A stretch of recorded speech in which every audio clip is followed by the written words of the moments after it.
ત્રીજી બાજુ સહદેવ નિકુલ કુરુક્ષેત્રની રુધિર તરસી ધરતીને પૂછી રહ્યા હતા કે શું હજુય તારે રુધિર તૃષ્ણા તૃપ્ત નથી થઈ? હે માં ધરિત્રી, આટલા બધાને તે હણી લીધા પણ હજુય તું તૃપ્ત નથી થઈ હે ધરતી. અને ત્યારે આ બાજુ ઉત્તરાને પકડી રાખીને બેઠા હતા સતી દ્રૌપદી વાસુદેવને જોતા જ કોપ મૂકીને બોલ્યા, હું લૂંટાઈ ગઈ ભૈયા શ્રી કૃષ્ણ, મારો તો સર્વનાશ થઈ ગયો.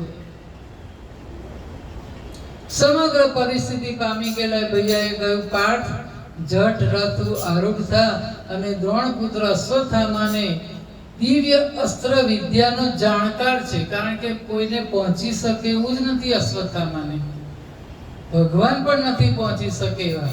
તો ભીમ ગમે તેટલો બહાદુર હશે ને એ પણ એને નહીં પહોંચી શકે. ચલ જલ્દી ઊભો થા અને તારું ગાંડીવ ધનુષ લઈ લે.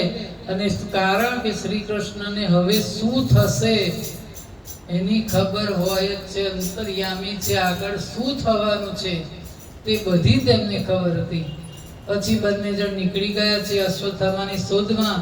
હત્યાકાંડનો આખરી દાવ હતો હત્યાકાંડનો.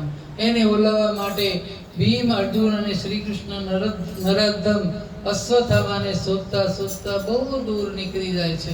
અને આખરે શ્રી ગંગાજીના કિનારે રથ આવીને ઊભો છે.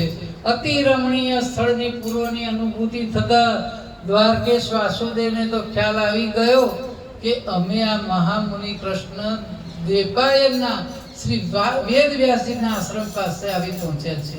ભગવાનને ખબર હતી કોઈનો આશા વેદવ્યાસજીનો આશ્રમ છે અને વેદવ્યાસજીના કુટીરમાં દાખલ થયા. ત્યારે મહામુનિ એકાગ્ર ચિત્તે લેખ લખતા હતા.